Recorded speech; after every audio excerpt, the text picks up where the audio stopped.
So the chapter, this is the chapter natural resources. This is the topic for today's lecture. This is chapter number 14, natural resources. We all know that what is a natural resource, right?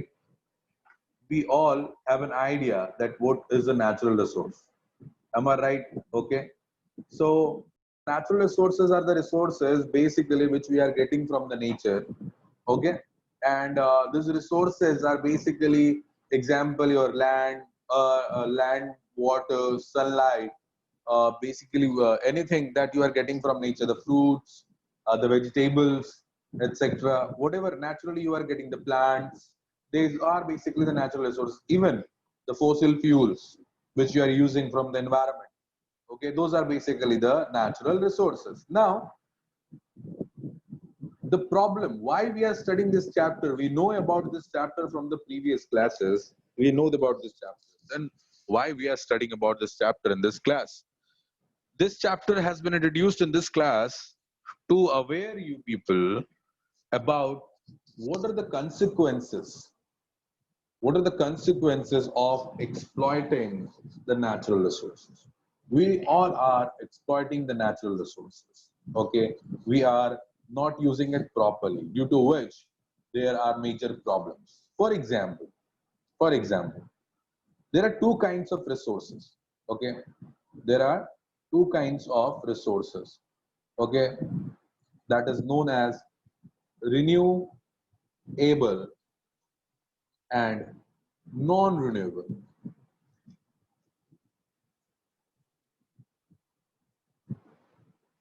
Okay, these are the two kinds of resources.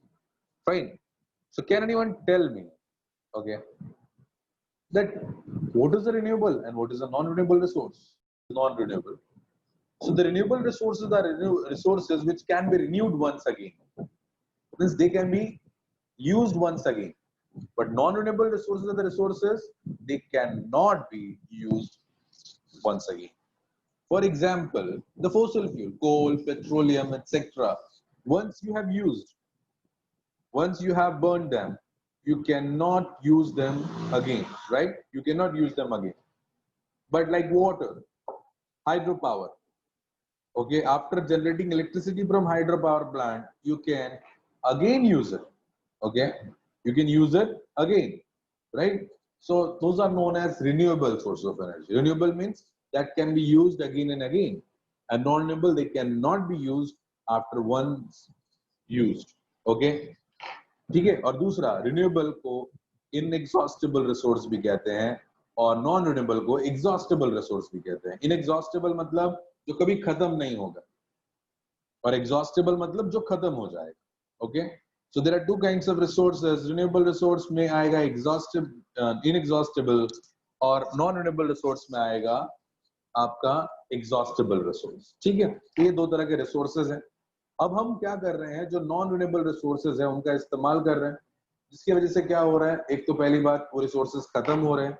दूसरा, अब ये resources को जब हम use करते हैं तो ये रिसोर्सेज बेसिकली एक एनवायरनमेंट में पोल्यूशन क्रिएट कर रहे हैं. फॉर एग्जांपल कैसे, चलो देखते हैं. नाउ अब मैं एक सिंपल सा एग्जांपल लेके आपको एक्सप्लेन करूं. अगर normally let's take an example to explain. Now, what is happening here? If you see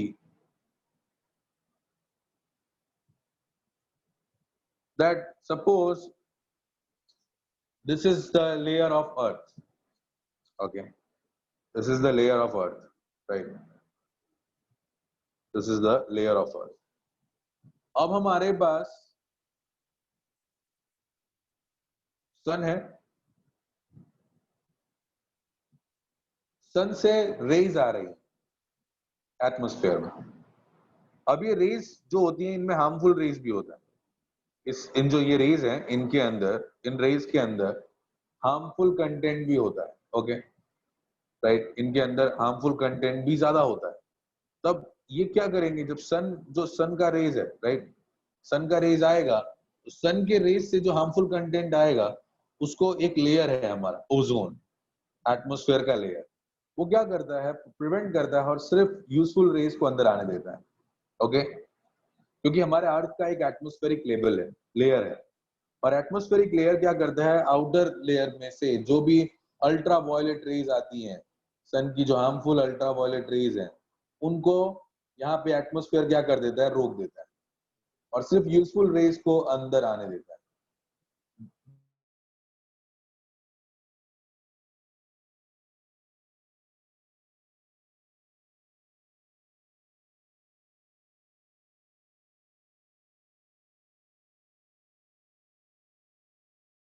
धीरे धीरे एक लेयर बना रहा है, the smoke is making a layer below the ozone, ozone के नीचे एक लेयर बना दे रहा है।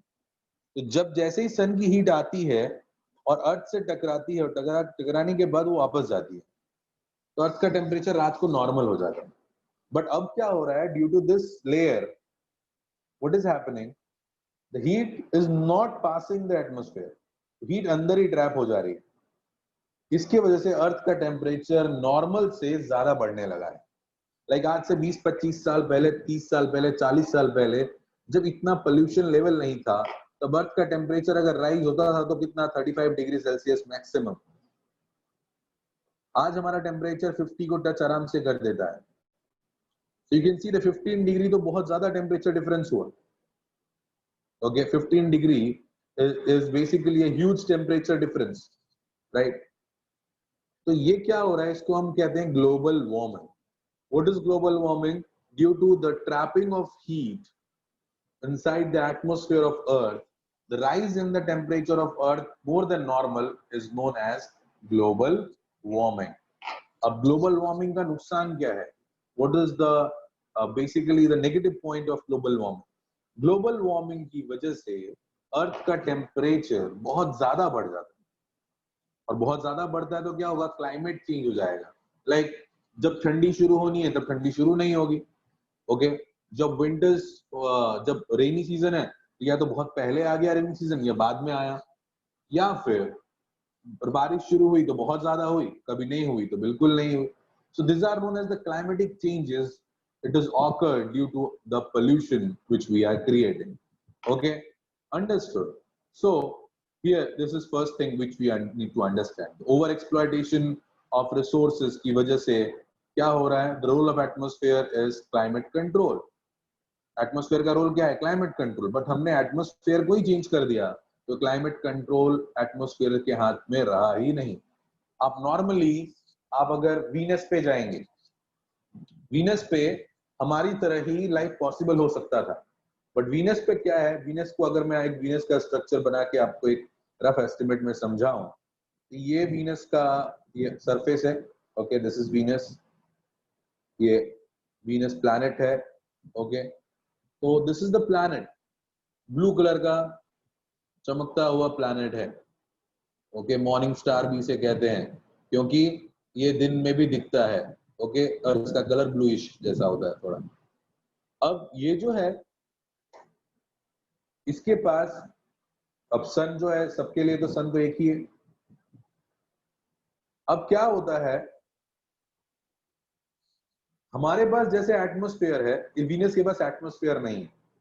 सन से जो भी रेज आती हैं वो डायरेक्टली यहां जाती हैं, सारी हार्मफुल रेज आ रही हैं वीनस पे। तो मॉर्निंग टाइम में वीनस का टेम्परेचर 100 डिग्री सेल्सियस से ऊपर चला जाता है। आपको पता है what is 100 degree Celsius? You know what is 100 degree Celsius, the boiling point. तो वीनस का टेम्परेचर दिन के टाइम पे 100 डिग्री पार कर जाता है, और यही रात के टाइम पे इसका टेम्परेचर -190 तक पहुंच जाता है। क्यों? क्योंकि क्या होता है, अब दिन के रात को, दिन में जो धूप निकलती है उसको क्या करता है, एटमॉस्फेयर ट्रैप कर लेता है। तो रात को जब सन नहीं होता है तो उसको उसी हीट का हम इस्तेमाल करते हैं। बट वीनस के पास एटमॉस्फेयर ही नहीं है, तो जितनी रेज आ रही हैं वो सारी क्या हो जाती हैं, बाउंस बैक। तो रात के टाइम तक जब सन नहीं होता, सारी रेज निकल गई हैं, हीट अंदर होता ही नहीं है, इसलिए ये एकदम जम जाता है पूरा प्लैनेट। तो एक्सट्रीम कोल्ड, एक्सट्रीम हॉट होने की वजह से वहां माइक्रो ऑर्गेनिजम्स भी ग्रो नहीं कर सकते। तो आप समझ सकते हो एक एटमॉस्फेयर का रोल कितना बड़ा होता है एक लाइफ को पॉसिबल बनाने में। Okay, clear? So this is basically I just explained you because there is a question also asked that why on the Venus the life is not possible. ठीक है? Clear? Now we all know that global warming का reason क्या है? Air pollution. The reason is air pollution. The excessive burning of coal, excessive burning of petroleum products, okay, is known as causing air pollution. Okay. Then the movement of air. The next topic is movement of air. You have already studied this in the junior classes. आपने इस तरह से पढ़ा था land breeze, sea breeze. Movement air कैसे move करता है मैं आपको समझाऊं एक डायग्राम की हेल्प से. तो एक डायग्राम की हेल्प लेते हैं, मैं आपको समझाता हूं. वैसे आप लोगों ने जूनियर क्लासेस में ये चीजों को पढ़ा तो है, ऑलरेडी है ही. ओके, फिर भी मैं आपको यहाँ पे दिखा देता हूँ कि क्या होता है सी ब्रीज और लैंड ब्रीज में फर्क. देखो ऐसे दो लेयर्स होती हैं. ये मान लो एक समंदर की लेयर है, this is the sea, and this portion is basically the land. ये जमीन है. Okay, so during the daytime we know the property of water. Water क्या करता है, जल्दी से गर्म नहीं होता है. Okay, और land बहुत जल्दी गर्म हो जाएगा. So during the daytime the temperature of the land will increase fast. अब टेम्परेचर ऑफ लैंड इंक्रीज करेगा तो उसके आसपास की हवा क्या होगी, गर्म होकर ऊपर जाने लगेगी. Like hot air rises up.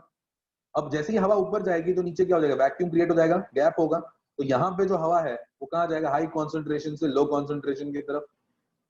तो इसको हम कहते हैं सी ब्रीज. कौन सा ब्रीज कहते हैं, सी ब्रीज.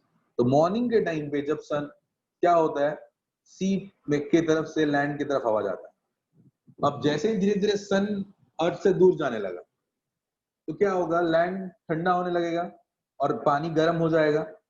और पानी गर्म हो जाता है तो पानी जल्दी ठंडा नहीं होता है. Okay, so the air around the sea will rise up. Okay, it will rise up. अब कहाँ पे गैप क्रिएट हो गया, अब सी के ऊपर गैप क्रिएट हो गया. तो वाटर कहाँ से कहाँ एयर मूव करेगा, फ्रॉम द लैंड टू सी. तो इसको हम क्या कहते हैं, लैंड ब्रीज.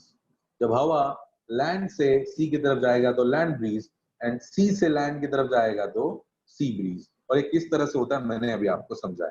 तो इस तरह से विंड ब्लो करती है. ओके, यही रीजन है हवा ब्लो करने का, और कोई रीजन नहीं. ओके, और यही डिफरेंस जो है बारिश भी करवाती है, जिसको हम एटमॉस्फेरिक प्रेशर डिफरेंस कहते हैं. ठीक है, बट ये सब चीजें कैसी हो रही हैं, डिस्टर्ब हो जा रही है. क्यों, टेम्परेचर बहुत बढ़ने की वजह से ये नॉर्मल कंडीशन इतना डिस्टर्ब हो रहा है कि एनवायरमेंट को हमारे नुकसान हो रहा है. Okay, understood. देखो यहाँ पे वही समझाया है मैंने, जैसा कहा ना कि यही रीजन है बारिश होने के लिए. तो सेम यहाँ पे समझाया गया है कि rain, how does rain occur. आप देख सकते हो, ये आपने पिक्चर देखा होगा कभी कभी न्यूज में दिखाते हैं. This is the diagram they show in the news. ये क्या दिखाता है, एयर का प्रेशर. एयर का प्रेशर की वजह से क्या होता है, क्लाउड्स तो हमेशा होते हैं, बट एयर का प्रेशर जब चेंज होता है ना तो जाके रेन ड्रॉप्स आते हैं. ठीक है, प्रेशर डिफरेंस की वजह से बारिश होती है. तो यहाँ पे वो चीज बताई हुई है, बट वो हमारे लिए उतना कोई काम का नहीं है. Okay, now air pollution already we have seen that what is the air pollution and how you should be reducing the air pollution. पहली बात, एयर पोल्यूशन को कैसे रिड्यूस कर सकते हैं. पहली बात तो don't burn the waste. First thing remember, never burn the waste.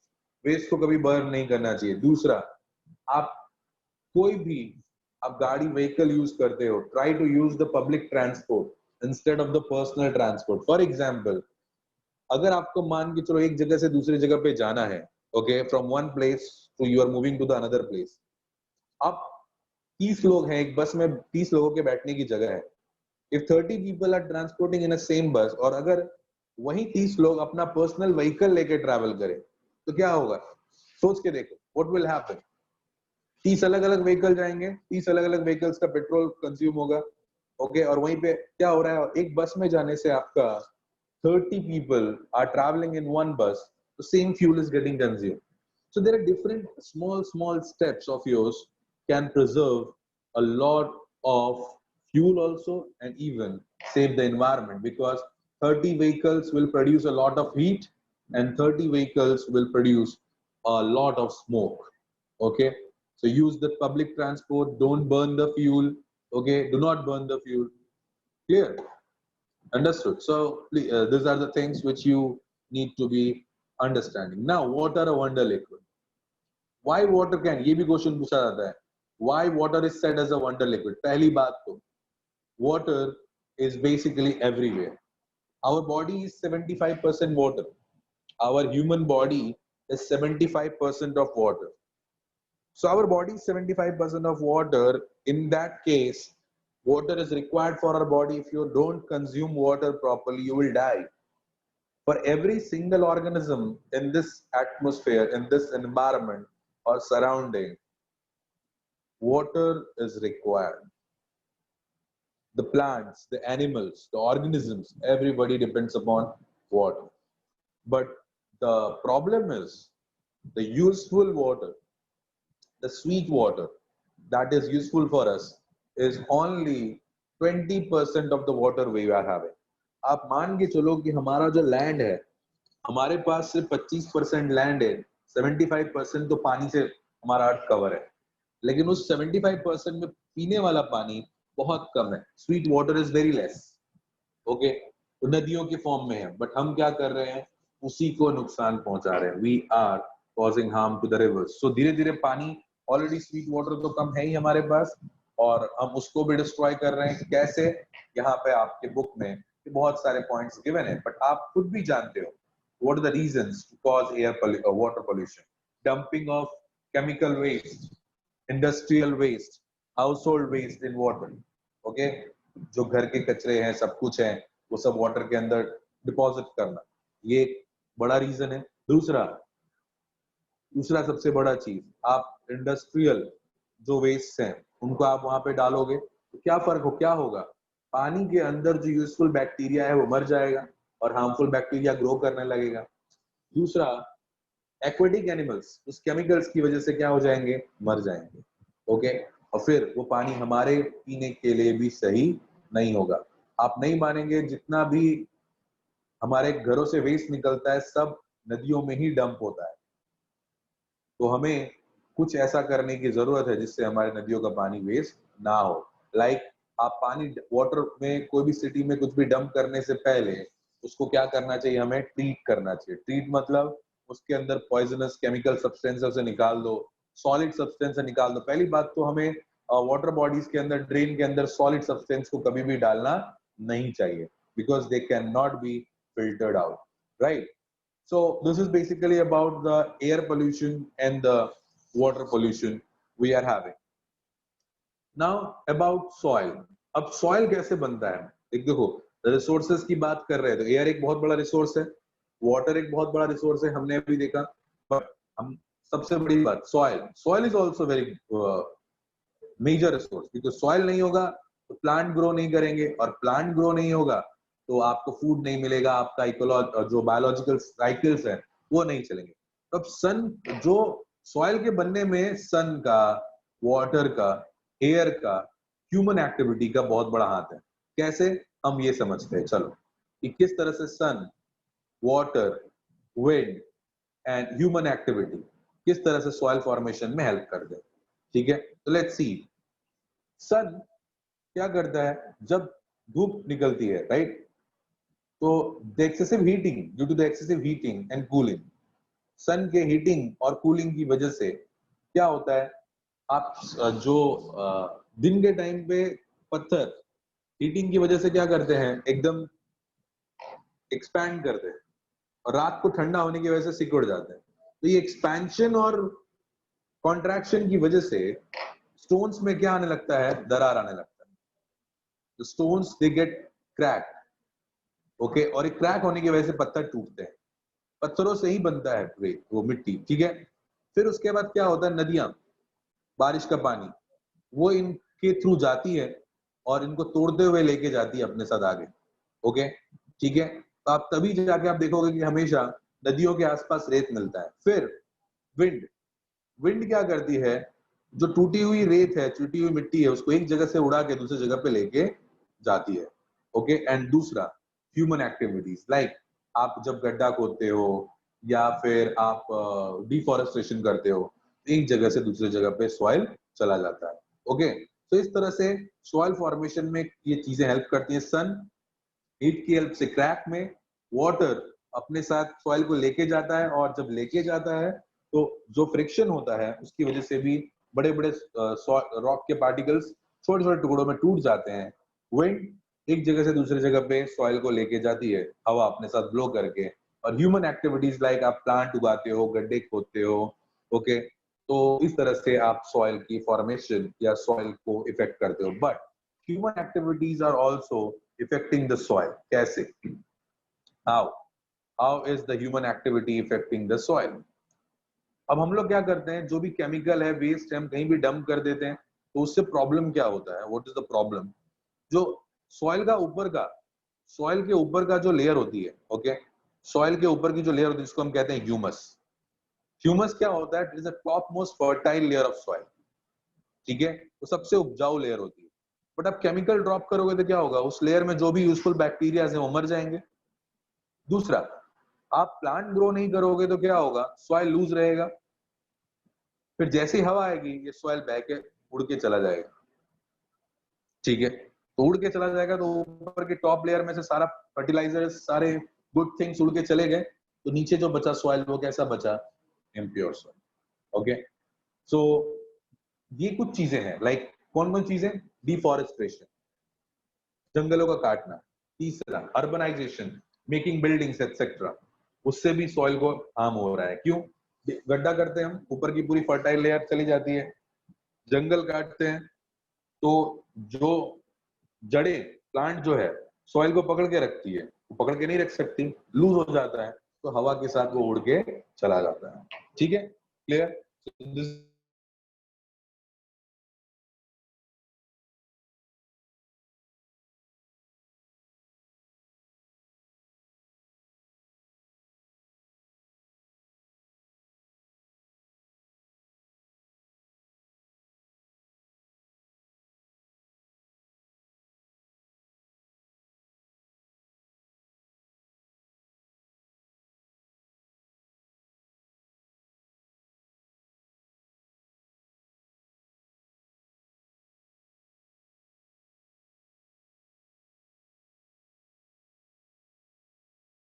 Sir आवाज नहीं आ रही। सर आवाज नहीं आ रही है।